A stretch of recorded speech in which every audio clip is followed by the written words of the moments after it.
अरहन्ताणम् नमो अरहन्ताणम् नमो अरहन्ताणम्। 10 प्रकार के धर्म बतलाए गए। 4 अनुप्रेक्षाएं बतलाई गई, 12 अनुप्रेक्षाएं बतलाई गई, अनेक आलंबन बतलाए गए। कारण क्या था? यही तो था कि उन माध्यमों से भावों के साथ संपर्क स्थापित कर सकें और भावधारा तक पहुंच सकें और जो शुद्ध भाव की धारा है, विधायक भावों की धारा है, उसे जगा सकें। ध्यान करने वाले व्यक्ति में, धर्म की आराधना करने वाले व्यक्ति में और धर्म की आराधना न करने वाले व्यक्ति में यदि कोई भेद रेखा खींचनी हो तो मैं समझता हूं यही खींची जा सकती है कि जो अपने प्रयत्नों के द्वारा विधायक भावों की धारा को प्रवाहित करता है, सक्रिय बना देता है, वह धार्मिक होता है, ध्यान करने वाला होता है, आराधक होता है। जो व्यक्ति विधायक भावों को प्राथमिकता नहीं देता, निषेधात्मक भावों की धारा में अधिक रस लेता है, वह अधार्मिक व्यक्ति है। ये बहुत मनोवैज्ञानिक भेद रेखा है और इस आधार पर मनुष्य के सारे आचरण और व्यवहार की व्याख्या की जा सकती है। आज हम लोग चिंतित होते हैं कि हमारी दुनिया में हिंसक घटनाएं बहुत घटित होती है, झूठ बहुत बोला जाता है, चोरियां बहुत होती है, डकैतियां बहुत होती हैं, बलात्कार बहुत होते हैं, व्यभिचार बहुत होता है, संग्रह बहुत करता है आदमी, इतना संग्रह कि हजारों हजारों लोग भूखे मर जाते हैं। ईर्ष्या बहुत है, द्वेष बहुत है, अपराध बहुत है, बहुत उपद्रव हैं, साम्राज्यवादी मनोवृत्तियां, आक्रमणकारी मनोवृत्तियां, ये सारी मनोवृत्तियां बहुत व्यापक हैं। क्यों? मुझे लगता है कि भावधारा तक पहुंचने का हमारा प्रयत्न नहीं है। इसलिए जो सहज भाव से दोनों भावधाराएं प्रवाहित होती हैं तो ये जानने को मिल जाता है कि निषेधात्मक भावधारा ज्यादा है। प्रश्न हो सकता है, क्या व्यक्ति में विधायक भावों की धारा ज्यादा है या निषेधात्मक भावों की धारा ज्यादा है? उत्तर देना बड़ा कठिन है। किसको ज्यादा बताएं, किसको कम बताएं? दोनों धाराएं प्रवाहित हैं, पर कभी कभी जटिल प्रश्न का जटिल उत्तर भी हमें मिल जाता है। आपने कहानी सुनी होगी, लंबी चौड़ी कहानी है, पूरी नहीं कहूं। राजा और सुए के सुकराज के बीच एक संवाद चल रहा था। तो सुकराज की बुद्धि पर राजा स्तब्ध था, आश्चर्यचकित था। पूछा, सुकराज आज बहुत देर से आए कि महाराज क्या करूं, मुझे भी बहुत झगड़े निपटाने होते हैं, मेरे सामने भी बड़े मामले आ जाते हैं, केस आ जाते हैं। आपको भी न्याय करना होता है, मुझे भी न्याय करना होता है। आपको भी ये केस निपटाने होते हैं, मुझे भी बहुत सारे केस निपटाने होते हैं।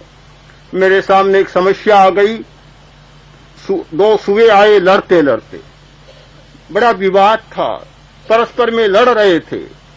मेरे सामने आए, मैंने कहा भाई कहो क्यों लड़ रहे हो, क्या विवाद है? तो बोले, एक ने कहा कि मैं कहता हूं कि इस दुनिया में मल द्वार ज्यादा है। दूसरा बोला, मूर्खता की बात है, मैं कहता हूं कि जितने मुख द्वार हैं उतने ही मल द्वार हैं। कोई फर्क नहीं हो सकता। दूसरे ने कहा नहीं, गलत बात है, मल द्वार ज्यादा है।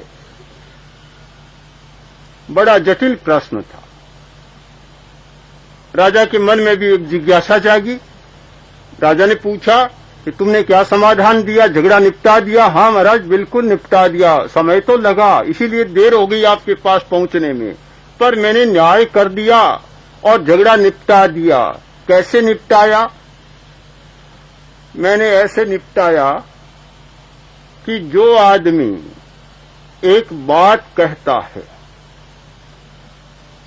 घोषणा कर देता है ऐसा करूंगा, विश्वास दिला देता है कि ऐसा करूंगा, और फिर किसी प्रभाव में आकर मुकर जाता है, अस्वीकार कर देता है,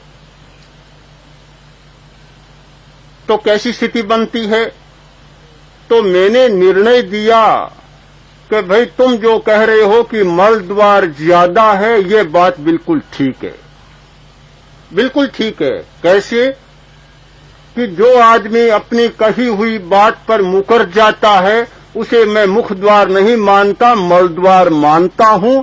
इसलिए दुनिया में मल द्वार ज्यादा है और मुख द्वार कम है। मैंने झगड़ा निपटा दिया।